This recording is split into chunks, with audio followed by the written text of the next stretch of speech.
Everything changed while you were in the hospital. This house is no longer yours. You have no place here. Find somewhere else to live." I froze. The wound, still unhealed, throbbed painfully. I couldn't believe those words were coming from the mouth of my only son, the one I had dedicated my entire life to. I had only been hospitalized for 3 weeks due to complications from my hip surgery. I returned with the hope of being reunited with my loved ones, only to find the door shut on the home Anthony and I had built patiently over 30 years. In that instant, I understood the betrayal. It wasn't just about losing my home. It hid a darker plot I couldn't yet grasp. If you've ever wondered what happens when a mother is pushed to her absolute limit, keep reading and tell me in the comments below which city you're reading this from. My hospital discharge papers crinkled in my pocket as the taxi pulled up to my classic-style house. 21 days had felt like an eternity. Complications from my hip surgery had kept me battling fever and infection while the world continued to spin without me. I was exhausted but relieved to finally be home. Home. The 2-story house that Anthony and I had lovingly restored during our 30 years of marriage stood before me, bathed in the late afternoon light. The roses I'd planted decades ago still bloomed by the walkway, though they clearly needed tending after my absence. "Need help with your bags, ma'am?" the driver asked, glancing at my cane. "Just to the door, please," I replied, my voice rough from the dry hospital air. My son should be waiting. The front door opened before we reached it. Richard, my only son, stood in the doorway, but not with the smile I expected. Instead, his face wore an expression I'd never seen: cold, distant, resolute. His voice echoed that same dry, formal tone. Behind him, I caught a glimpse of movement in the living room, his wife Veronica. And were those her parents? "Richard, what's going on?" I asked, stepping forward. He blocked the entrance, not moving aside. "You shouldn't have come. We were expecting you tomorrow." The taxi driver set my small suitcase beside me, sensing the tension. I paid him quickly, suddenly wishing he wouldn't leave. "There's no easy way to say this," Richard continued as the taxi pulled away. "Things changed while you were hospitalized. This house is no longer yours."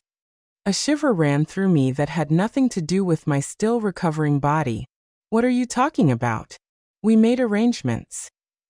Veronica's parents needed to move from Dallas, and this house has much more space than you need. The documents are already signed. You'll have to find somewhere else to live." My mind struggled to process his words. Documents? I hadn't signed anything. "Richard, this is absurd. Let me into my house right now." I stepped forward again, leaning heavily on my cane. This time, Veronica appeared beside him. Her blonde hair was perfectly styled, and she wore what I immediately recognized as my emerald earrings, Anani's gift for our 25th anniversary. "Isabella," she said with that false sweetness I had learned to identify over the years, "we've already packed your personal belongings. They're in boxes in the garage. We can send them wherever you're staying." From behind them, Veronica's parents, Raymond and Claudia Sterling, emerged. Over the years, I'd barely seen them more than a few times. Raymond, tall and elegantly athletic, with silver hair, had always struck me as arrogant. Claudia, with her perpetually judgmental expression, never bothered to hide her disdain for my modest home, the very house she now stood in, as if she owned it. "I'm sorry it came to this," Raymond said, sounding not at all apologetic. But Richard made the arrangements very clear. The house was legally transferred. "Legally?" I managed to stammer. "That's impossible. I never signed anything." Richard's face hardened. "Power of attorney. Remember those papers you signed before your surgery for medical decisions? They also included financial matters." The revelation hit me like a punch. Yes, I had signed a stack of documents handed to me by my own son. While I was anxious about the operation, I trusted him blindly. I hadn't even read past the first page. "You tricked me," I said. The words sounded hollow, insufficient against the magnitude of the betrayal. "We're doing what's best for everyone," Veronica interjected. This house is too much for you to maintain alone. Richard has been managing it for years. Don't show up here again, Richard finished firmly. We'll send your things. The decision is final. I stood there, leaning on my cane, staring at the son I had raised, the boy I'd told bedtime stories to, the teenager I'd taught to drive, the man whose college tuition I'd paid by working extra shifts. Now he was a stranger wearing my son's face. This is illegal, I said softly. And you know it. It's done, he replied coldly. Don't make it harder. Something broke inside me, but not in the way they expected. No tears, no please. It was a freezing clarity, a determination I hadn't felt since my years overseeing bank compliance. Enjoy it then, I said simply, turning away. Enjoy everything. The confusion on their faces at my calmness almost made the devastation worth it. Almost. As I limped toward the taxi, I'd had the foresight to ask it to wait. I pulled out my phone, not to call the police. Not yet. That would come later, in my own time, in my own way. Instead, I sent a single message to Gloria Evans. Plan B. The hotel room in downtown Phoenix was impersonal but clean. A temporary refuge while I regained my strength and clarity. My hands still trembled as I sat on the edge of the bed, staring at my phone. Gloria replied immediately, "Stay safe. I'm on my way." Gloria Evans and I had been friends for 40 years, ever since college. She had become a formidable lawyer, while I had built my career in bank compliance. After Anani's death, she'd helped me organize my affairs with a meticulousness born of our shared professional paranoia. Always have a backup plan, she'd advised, especially when it came to family money. At the time, I thought she was exaggerating. Now, her foresight seemed almost prophetic. A soft knock on the door announced her arrival. Despite the late hour, Gloria looked impeccable in her tailored suit, her silver hair pulled back in her characteristic bun. Her expression, however, was pure fury. "Those miserable vultures," she whispered with rage as she hugged me carefully, mindful of my still recovering body. "Are you all right? Physically or emotionally?" I attempted a smile that didn't reach my eyes. "Both."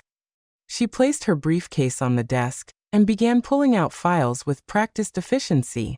"I'm standing, which is something." "The rest," I said, falling back onto the bed. "I keep thinking I'm going to wake up and all of this will be a nightmare caused by a fever." Gloria's expression softened for a moment before she regained her professional mask. "I've already started the process. The trust documentation is solid. Anthony was meticulous. The house transfer won't withstand legal scrutiny." "How long?" I asked. "To invalidate this fraudulent transfer? A few weeks, maybe months if they decide to play dirty." She paused. "But Isabella, there's something else. Something I found while reviewing your accounts." My stomach clenched. "What is it?" "Unusual withdrawals from your investment accounts during your hospitalization. Large withdrawals." She handed me a printed statement. I scanned it quickly. My banking experience immediately detected the irregularities. 5 transfers totaling over $220,000. All to accounts I didn't recognize. All made with digital signatures purportedly from me. While I was barely conscious in the ICU, I whispered, feeling the full weight of the betrayal. "They didn't just take my house. They've been draining my accounts." "There's something worse," Gloria continued gravely. "My legal assistant did a preliminary check on the Sterlings. Their real estate consulting business in Dallas has several complaints that were mysteriously withdrawn before formal investigations began. And Veronica's LinkedIn profile shows experience at 3 mortgage companies that ended up closing due to regulatory violations." Everything clicked with chilling clarity. Are they involved in some kind of mortgage fraud? Gloria nodded. "And they've likely been planning it for months, waiting for the right moment. Your hospitalization gave them the perfect opportunity to accelerate their plans." My mind raced back to conversations from the past year. Veronica's growing interest in my finances, Richard's seemingly casual questions about my bank accounts and contacts. The foundation of this betrayal had been built long before my surgery. Richard, I said, his name catching in my throat. Do you think he knows what they're doing? Gloria's silence was answer enough. I taught him better than that, I murmured, barely audible. His father taught him better too, Gloria replied, her tone soft but firm. People change, Isabella, especially when money is involved. The question now is, what do you want to do about it? I closed my eyes, feeling the weight of 67 years dedicated to building a career, a family, a home. When I opened them, something inside me had hardened. Everything, I answered. I want to do everything possible to reclaim what's mine and make them face the consequences. Everyone, even Richard. Gloria's eyebrow barely arched. No maternal protection clause, I said. He made his choice. Saying it hurt, but it was true. If he's involved in something illegal, he deserves what's coming. She nodded, satisfied with my determination. Then we'll have to be smart, strategic. I have contacts in the FBI Financial Crimes Unit who would be very interested in what we've uncovered. I have some contacts too, I replied, thinking of former colleagues. But I don't want to move too quickly. They think I'm defeated. A helpless old woman who will quietly retreat. That perception gives us an advantage. What are you thinking? I reached into my bag and pulled out a small black notebook, my lifeline during my banking years. First, we document everything. Every withdrawal, every forged document, every lie told. Then we follow the money trail. If they're setting up a fraud, there will be patterns. Gloria smiled, that sharp, predatory smile I remembered from our youth. And then, I said, feeling a cold determination course through me. We spring the trap when they least expect it.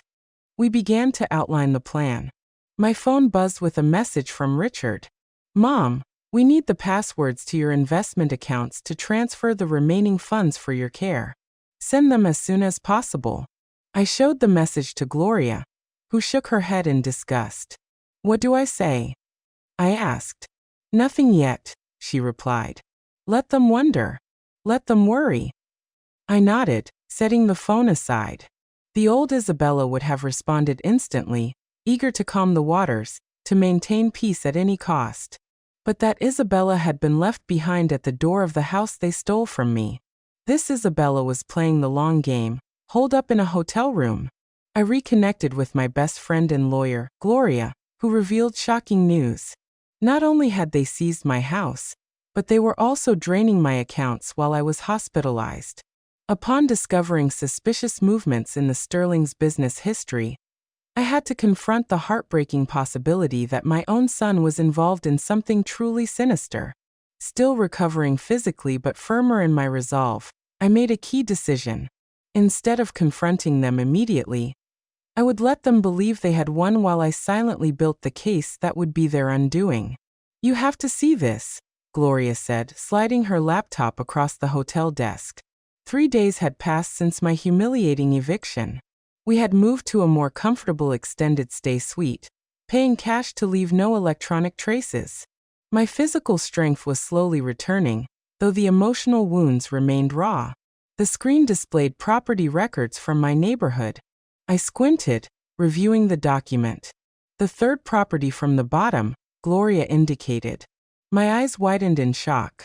The Miller family, 2 houses down, had sold their home 3 months ago. The buyers, Sterling Investment Properties, LLC. That can't be a coincidence, I murmured. Even better, Gloria said, flipping through more documents. The Henderson family across the street had sold to the same company last month, and the retired couple on the corner already had their house under contract with that same buyer. They're buying up the whole neighborhood, I whispered, watching the scheme take shape. But why? Gloria opened a zoning request filed with the City Planning Department 2 weeks ago while I was still in the hospital.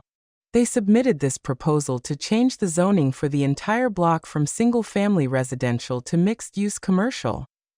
The news hit me like a punch. My neighborhood was right on the edge of downtown Phoenix's rapidly expanding district. With the new zoning, property values would skyrocket. They're using my house as headquarters while they buy up the other homes around it, I said, suddenly understanding how all the pieces fit together. As soon as they control enough of the block, they can force the change and values will at least triple. Gloria finished. With current market prices, we're talking about a potential profit of between $15 and $20 million. My banking experience immediately grasped the magnitude of the plan, but they needed enormous initial capital to start buying. Where would they get it from? Gloria's expression darkened. That's where it gets concerning. I asked an investigator friend to check some records. The Sterlings have a history in Dallas. They identify vulnerable homeowners, mostly seniors or those with financial troubles, and use predatory loans to seize their properties. Mortgage fraud, I said, remembering the term well from my years at the bank. Exactly. They offer refinancing that's too good to be true. They manipulate appraisals with false reports and structure the loans in such a way that they inevitably fail. When the owners can't pay, they swoop in and buy the properties for a fraction of their worth. I thought of my neighbors, many of them elderly, living on fixed incomes in homes they'd owned for decades, perfect victims. And my accounts, the money they've been transferring is surely the initial capital. They needed funds for the first purchases and to cover expenses until the plan paid off. My investment portfolio was the most convenient source. The calculated cruelty of it all took my breath away. It wasn't just about my home and my money. It was about using it to destroy my entire community. People who had been at Anani's funeral, who had brought me food when I became a widow. And Richard? I asked, finally voicing the doubt that had haunted me. How involved is he? Gloria hesitated before opening another folder. This was recorded 3 weeks ago at the Dallas First National Bank. The security video showed Richard and Veronica entering the bank together and meeting with a loan officer. The timestamp showed it was 2 days after your surgery, while you were still heavily sedated in the ICU. I realized they had used the power of attorney to open my safe deposit box. I understood this when I recognized the bank where I kept my important documents. Yes, and according to the access log, Gloria confirmed, they removed several items, including the original deed to your property and the trust papers. I closed my eyes, overwhelmed for a moment. My own son, the boy who once demanded absolute fairness when playing board games, who had returned a wallet with $50 inside. How could he have become this person? There's something else you should see, Gloria said softly, showing me a chain of emails.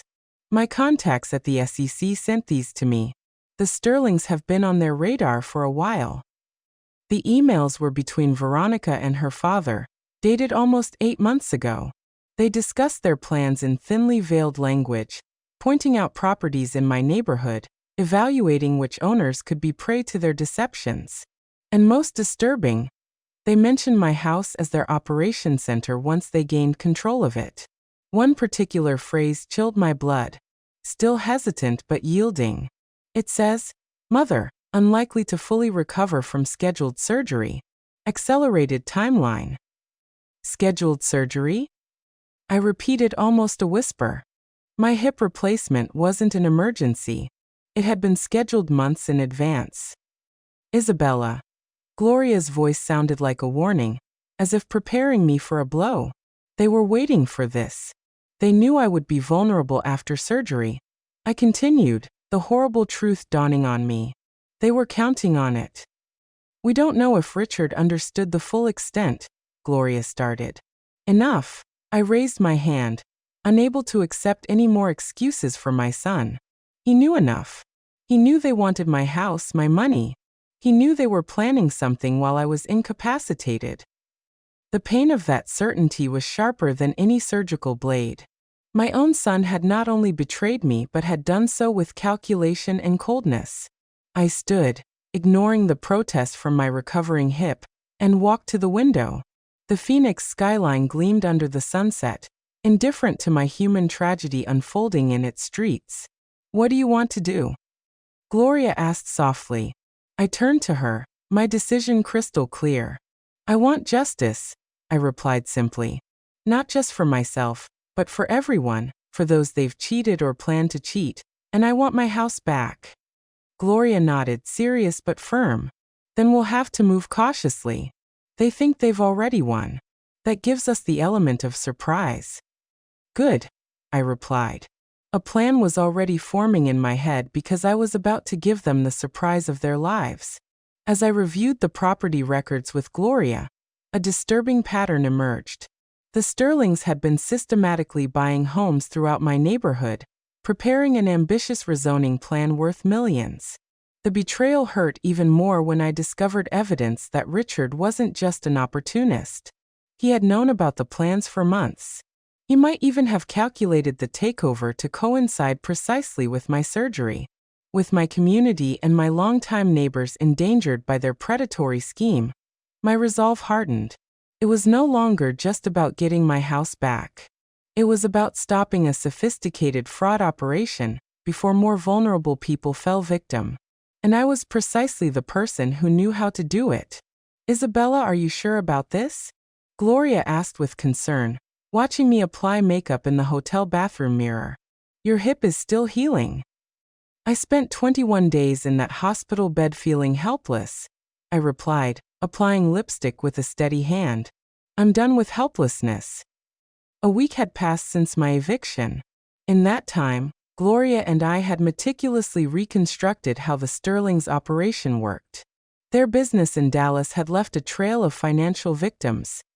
Seniors who lost everything through predatory contracts and forged documents. Now they were replicating the same scheme in Phoenix, using my house as their base. The timing has to be perfect, I reminded her, giving myself a final look in the mirror. My elegant gray pantsuit and discreet jewelry projected exactly the image I wanted. Not a defeated old woman, but a banking professional with decades of experience. The agents are quiet, Gloria confirmed. They're ready. They'll only act when we give the signal. After discovering the magnitude of the scam, we had taken our evidence to the FBI Financial Crimes Unit. The agents had been building a case against the Sterlings for months, but they lacked the internal access we could now offer. We struck a deal. They would postpone immediate arrests to let us gather more solid evidence. And in return, I would have priority in recovering my assets. Remember, we need documented proof that they're using my identity and my financial information. I recited the key points of our strategy: bank access, forged signatures, explicit recognition of the plan. Without those documents, they could claim I voluntarily surrendered everything. Gloria nodded as she checked her watch. Veronica's weekly salon appointment starts in 30 minutes. She'll be out for at least 2 hours. Raymond and Claudia are at a real estate viewing across town. And Richard, according to his calendar, won't be back from work until 5 o'clock. Perfect. My son's predictable routine, which I once found endearing, was now my strategic advantage. I took a deep breath to steady myself. Let's go. The taxi dropped me 2 blocks from my house.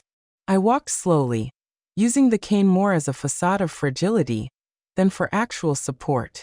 The neighborhood looked the same as always, with well-tended gardens, old homes, and the grand oak on the corner where Richard had built a treehouse. Yet everything felt different to me, stained by the certainty of what was secretly happening. As I approached the house, I noticed subtle changes. The roses I'd cared for so many years were gone, replaced by generic plants. The porch furniture Anthony and I had restored was no longer there. The transformation had begun, erasing the traces of our family. I didn't go to the front door. I preferred to circle around to the side entrance, the one leading to the kitchen, which in my haste to get to the hospital, I had forgotten to lock.